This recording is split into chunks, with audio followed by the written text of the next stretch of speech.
Hello दोस्तों, कैसे हो आप सभी। आशा करती हूँ आप सभी स्वस्थ होंगे। मैं आप सभी का अपने चैनल हिंदी क्लासेस में बहुत बहुत स्वागत करती हूँ। तो भाई आप सभी को पता है, मैंने आप सभी के लिए हिंदी साहित्य, एनसीईआरटी, हिंदी भाषा, हिंदी व्याकरण, ठीक है, पत्रकारिता और भारतीय काव्य शास्त्र की काफी महत्वपूर्ण क्लास चला रखी है।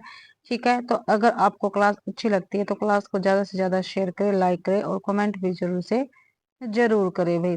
और भाई हाँ, जो मैं आप सभी के लिए क्लास उपलब्ध करवाती हूँ, ठीक है, वो उसकी मैंने प्लेलिस्ट बना रखी है। तो प्लेलिस्ट को जाकर जरूर से जरूर विजिट करें। जिस बच्चे ने पिछली क्लासें नहीं देखी तो प्लेलिस्ट बना रखी है, आपको वहां पर मिल जाएगी। और इसके साथ साथ मैंने EMRS की भी हिंदी साहित्य की काफी महत्वपूर्ण सीरीज चला रखी है, तो प्लीज आप उसको भी जरूर से जरूर देखें। और जो KVS की सीरीज है उसको भी आप जरूर से जरूर देखें भी, क्योंकि हिंदी साहित्य है, आपको पता है पेपर में हिंदी साहित्य कहीं से भी पूछा जा सकता है। तो उन क्लासों को भी आप जरूर से जरूर देखें। और उसके साथ साथ शॉर्ट वीडियो जो मैं आपको प्रोवाइड करवाने लग रही हूँ तो उनको भी आप जरूर से जरूर देखें भाई। क्लास स्टार्ट करते हैं। निम्नलिखित में से अनेकार्थी शब्द है, तो इनमें से अनेकार्थी शब्द कौन सा है ये आपको बताना है। स्वागत है, आदेश है, पुस्तक है या अंक है। तो इसमें से जो अंक है ये अनेकार्थी शब्द के अंतर्गत आएगा, क्योंकि अंक का जो अनेकार्थी शब्द बनते हैं काफी है। ऐसे गिनती के अंक, ठीक है, गिनती के अंक हो गए भाई। नाटक के अंक, अध्याय हो गया, चिन्ह हो गया, ठीक है, और भाई संख्या हो गया, ठीक है, भाग्य को भी अंक ही हम कह देते हैं। जबकि जो स्वागत है, आदेश है और पुस्तक है, ये क्या है, ये एकार्थी शब्द के अंतर्गत आते हैं। अगला क्वेश्चन है, कुल और कुल शब्द युग्म का सही अर्थ क्या है। तो शांत और योग, शांत योग और शांत, वंश किनारा किनारा वंश। तो भाई वंश और किनारा कुल और कुल का शब्द युग्म रहेगा। सी आंसर अपना बिल्कुल सही है। आज की क्लास में भाई हिंदी व्याकरण के क्वेश्चन आपको ज्यादा देखने को मिलेंगे। प्रत्यय वह शब्दांश है जो, क्या भाई प्रत्यय किसको कहते हैं। यदि प्रत्यय वह शब्दांश है जो किसी शब्द के पहले जुड़ता है, नहीं किसी शब्द के बाद में जुड़ता, बिल्कुल सही है। किसी शब्द के मध्य में जुड़ता, नहीं कहीं भी जुड़ सकता नहीं। तो बी आंसर अपना बिल्कुल सही रहेगा। प्रत्यय वह शब्दांश है जो किसी शब्द के बाद में जुड़ता है, जैसे होनहार, ठीक है, होनहार, इसमें क्या है, प्रत्यय है भाई, ये आपको ध्यान रखना है। शक्ति, कारक, नैन, ठीक है। और जो प्रत्यय है, ठीक है, जो प्रत्यय है इसके दो प्रकार होते हैं। कितने, दो प्रकार होते हैं, कौन कौन से है, एक कृत प्रत्यय और एक है तदित प्रत्यय। अगला क्वेश्चन है, उपसर्ग के संदर्भ में कौन सा कथन गलत है। जो उपसर्ग है इसके संदर्भ में कौन सा कथन गलत है ये आपको बताना है। इससे शब्द के अर्थ में बदलाव आता है, बिल्कुल आता है। कभी कभी शब्द के अर्थ में प्रतिकूलता उत्पन्न होती है, ये भी बिल्कुल होती है भाई। कभी कभी शब्द के अर्थ में विशेष अंतर नहीं आता, ठीक है। उपसर्ग का स्वतंत्र रूप से उपयोग होता है, ये क्या है, गलत है। जो उपसर्ग है इसका स्वतंत्र रूप से प्रयोग नहीं होता भाई, और सभी क्या है, बिल्कुल सही है। अगला क्वेश्चन है, जिस समास में सभी पद प्रधान होते हैं वह क्या कहलाता है। भाई कौन सा ऐसा समास है जिसमें सभी पद क्या है, प्रधान होते हैं। तो कौन सा समास कहलाता है भाई, वो तत्पुरुष समास, द्वंद्व समास, द्विगु समास या बहुवीर्य समास। तो भाई वो कहलाता है द्वंद्व समास, ठीक है। क्या कहलाता है, द्वंद्व समास। जैसे माँ बाप, ठीक है, पाप पुण्य, ये आपको ध्यान रखना। बहुवचन के संदर्भ में कौन सा कथन गलत है, समास के संदर्भ में कौन सा कथन गलत है वो आपको बताना है। तत्पुरुष समास में प्रथम पद प्रधान होता है, आगे देखते हैं, गलत है वो बताना है। तत्पुरुष समास में अंतिम पद प्रधान होता है। अव्यय भाव समास में पूर्व पद की प्रधानता होती है। अव्यय भाव समास में पूर्व पद अव्यय होता है। तो सी भी ठीक है, डी भी ठीक है, और जो अपना बी है ये भी बिल्कुल सही है। तो इसमें गलत क्या, एक गलत है, क्योंकि तत्पुरुष समास में प्रथम पद की प्रधानता नहीं होती है। सारे और सारे बिल्कुल सही है भैया। अगला क्वेश्चन है, शब्द जब वाक्य में प्रयुक्त हो जाते हैं तब क्या कहलाते हैं। तो क्या कहलाते हैं? शब्द जब वाक्य में प्रयुक्त हो जाते हैं तो वो क्या बन जाते हैं? पद बन जाते हैं। सी बी आंसर बिल्कुल सही रहेगा। जिस शब्द से किसी एक वस्तु या व्यक्ति का बोध हो उसे क्या कहते हैं? क्या भाई, जिस शब्द से किसी एक वस्तु या व्यक्ति का या स्थान का बोध हो तो उसको क्या कहेंगे? उसको हम व्यक्तिवाचक संज्ञा कहते हैं, जैसे राम, गंगा, गांधी। ठीक है। अगला क्वेश्चन है, हिंदी में कुल कितने सर्वनाम हैं? तो कितने सर्वनाम है भाई हिंदी में? 7 है, 9 है, 11 है या 13 है? तो हिंदी में 11 सर्वनाम है। कितने? 11 सर्वनाम है। और वो सर्वनाम कौन कौन से? 11 सर्वनाम है भाई। कौन कौन से? मैं, तू, आप, यह, वह, जो, सो, कोई, कुछ, कौन और क्या। ये 11 सर्वनाम होते हैं भाई हिंदी में। अगला क्वेश्चन है, जो संज्ञा या सर्वनाम की विशेषता बताए उसे क्या कहते हैं? तो भाई उसको क्या कहेंगे? जो संज्ञा या सर्वनाम की विशेषता बताए उसको हम क्या कहते हैं? विशेषण कहते हैं। डी आंसर अपना बिल्कुल सही रहेगा। और जिसकी विशेषता बताई जाती है उसको क्या कहते हैं? उसको विशेष्य कहा जाता है। अगला क्वेश्चन है, निम्नलिखित में से कौन सी प्रेरणार्थक क्रिया है? तो इसमें से कौन सी प्रेरणार्थक क्रिया रहेगी? चलना, डूबना, कहना या समझाना? प्रेरणार्थक तो समझाना। जो समझाना है ये प्रेरणार्थक क्रिया है। ठीक है। प्रेरणार्थक क्रिया होती क्या है? जब कर्ता किसी कार्य को स्वयं न कर किसी दूसरे को कार्य करने की प्रेरणा देता है तो उस क्रिया को हम प्रेरणार्थक क्रिया कहते हैं। भाई अपना काम अपने आप ना करते करके किसी दूसरे से हम जो काम करवाते हैं तो प्रेरणार्थक क्रिया के अंतर्गत आएगा। अगला क्वेश्चन है, वह बहुत धीरे चलता है। वाक्य में क्रिया विशेषण का अंश को पहचानिए। वह बहुत धीरे चलता है। तो क्रिया विशेषण इसमें से क्या रहेगा? वह बहुत धीरे चलता है या है? तो जो बहुत धीरे, ये क्या है? क्रिया विशेषण रहेगा।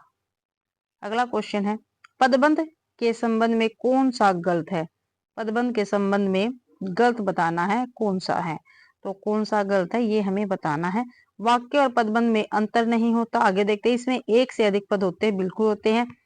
पद इस तरह संबंध होते हैं कि एक इकाई बन जाती है। क्या भाई? पद इस तरह संबंध होते हैं कि एक इकाई बन जाती है, ये भी बिल्कुल सही है। डी है, पदबंध और वाक्य में अंतर होता, बिल्कुल सही है। तो गलत क्या हुआ? ए। जो ए ऑप्शन है ये अपना गलत रहेगा। वाक्य और पदबंध में अंतर नहीं होता, ये क्या है? गलत है।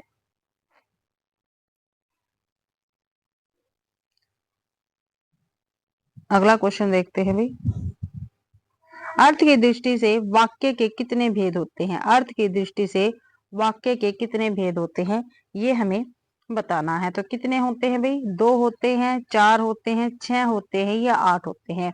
अर्थ की दृष्टि से वाक्य के 8 भेद होते हैं। कितने भेद होते हैं? 8 भेद होते हैं। कौन कौन से होते हैं भाई वे? तो कौन कौन से होते हैं? विधिवाचक, ठीक है, विधिवाचक, निषेधवाचक, आज्ञावाचक, प्रश्नवाचक, विस्मयवाचक,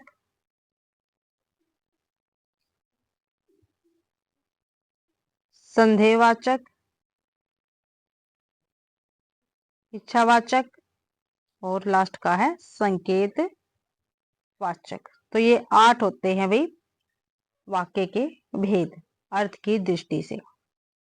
अगला क्वेश्चन है, निम्नलिखित में से संयुक्त वाक्य कौन सा है? संयुक्त वाक्य हमें बताना इसमें से कौन सा है। पानी बरसा, सूर्योदय हुआ और कुआसा जाता रहा। जो लड़के अच्छे होते हैं वे परिश्रमी होते हैं, अच्छे लड़के परिश्रमी होते हैं। तो अपना बी आंसर बिल्कुल सही रहेगा। संयुक्त वाक्य पूछा तो सूर्योदय हुआ और कुहासा छा रहा था। ठीक है। जो और है ये क्या है? इनको जोड़ने का काम कर रहा है, ये आपको ध्यान रखना है। ठीक है, ये आपको ध्यान रखना। संयुक्त वाक्य कहते किसे है? जिस वाक्य में साधारण अथवा मिश्र वाक्य का मेल संयोजक अवयव द्वारा होता उसे संयुक्त वाक्य कहते हैं। ठीक है, आपको ध्यान रखना है। और रचना की दृष्टि से वाक्य के कितने भेद है? 3 भेद है। मैंने काफी बार आपको बताया है। सरल वाक्य, मिश्र वाक्य और भाई संयुक्त वाक्य। ठीक है, ये ध्यान रखना है आपको। अगला क्वेश्चन है, ओ मेरा सिर फटा जा रहा है किस प्रकार का वाक्य है? तो निषेधवाचक, आज्ञावाचक, प्रश्नवाचक या विस्मयवाचक वाक्य। तो ये विस्मयवाचक वाक्य रहेगा। और विस्मयवाचक वाक्य होता क्या है? जिसमें आश्चर्य हो, दुख हो, ठीक है, इसका ये बोध कराता है, उसको विस्मयवाचक वाक्य कहते हैं। और निषेधवाचक किसको कहते हैं? ठीक है, जिससे किसी बात के न होने का बोध हो, उसको हम निषेधवाचक वाक्य कहेंगे। जैसे हमने खाना नहीं खाया। अगला क्वेश्चन है, वाक्य रचना के संदर्भ में कौन सा कथन सही नहीं है? वाक्य रचना के संदर्भ में कौन सा कथन सही नहीं है, ये आपको बताना है। तो ये देखते हैं भाई। कर्ता के रचना विस्तार को कर्ता के बाद में आना चाहिए। आगे देखते हैं। क्रिया के विस्तार को विधेय के पहले रखना चाहिए। ये बिल्कुल सही है भाई। जो क्रिया का विस्तार है उसको विधेय से पहले हमको रखना चाहिए। संबोधन आरंभ में होता, बिल्कुल सही है। क्रिया विशेषण क्रिया के पहले आता, ये भी बिल्कुल सही है। तो इसमें गलत पूछा था, तो गलत अपना एक। कर्ता के रचना विस्तार को कर्ता के बाद में आना चाहिए, क्या है? गलत है। ठीक है, ये आंसर अपने ठीक रहेगा इस क्वेश्चन का। वाक्य विश्लेषण में विधेय के अंतर्गत नहीं आता। जो वाक्य विश्लेषण है इसमें विधेय के अंतर्गत क्या नहीं आता? तो विधेय के अंतर्गत क्या नहीं आता? कर्ता, कर्म, कर्म का विस्तार या क्रिया का विस्तार। तो भाई इसमें कर्ता नहीं आता, और सभी आते हैं, कर्म भी आता है, कर्म का विस्तार भी आता है और क्रिया का विस्तार भी इसमें आता है। भाई ये आपको ध्यान रखना। और वाक्य विश्लेषण होता क्या है? ठीक है, क्या होता है? किसी वाक्य के सभी अंगों को अलग अलग कर उसके पारस्परिक संबंध दिखाने की क्रिया को वाक्य विश्लेषण कहते हैं। आपको ध्यान रखना है। और इसके अंतर्गत वाक्य के उपवाक्यों को अलग किया जाता है। अगला क्वेश्चन है, संधि कितने प्रकार की होती है? तो संधि कितने प्रकार की होती है? 2, 3, 4, 5। तो भाई संधि क्या है? 3 प्रकार की होती है। कौन कौन सी? स्वर संधि, व्यंजन संधि और तीसरी है विसर्ग संधि। और आगे जो स्वर संधि है इसके भी 5 भेद होते हैं। ठीक है, 5 भेद होते हैं, मैंने आपको पहले भी बताया है। कौन कौन से? गुण, दीर्घ, वृद्धि, यण और अयादी संधि। ठीक, किसमें अयादी संधि है? आ गया ना स्वर संधि का है भी उदाहरण। किसमें अयादी संधि है? माश्य, महोत्सव, अत्यावश्यक या गायक। जो भाई गायक है इसमें अयादी संधि आएगी। क्या है? इसमें अयादी संधि आएगी। ठीक है, क्या बनेगा? गे प्लस में अक, गायक। ठीक है, गे प्लस में अक, गायक। और ने प्लस में अन, नयन। ये अयादी संधि के उदाहरण है। तो इसी के साथ भाई आज की अपनी क्लास कंप्लीट होती है। आशा करती हूँ भाई आप सभी को क्लास पसंद आई होगी। अगर आप सभी को क्लास पसंद आती है तो प्लीज क्लास को ज्यादा से ज्यादा शेयर करें, लाइक करें और कमेंट करना बिल्कुल भी ना भूले। भाई चैनल को भी सब्सक्राइब जरूर करें। आज अपने 100 क्वेश्चन कंप्लीट हो गए हैं। तो आज इस क्लास का पीडीएफ आपको टेलीग्राम चैनल पर मिल जाएगा, तो उसको भी ज्वाइन जरूर से जरूर करें। आप सभी का क्लास देखने के लिए बहुत बहुत धन्यवाद।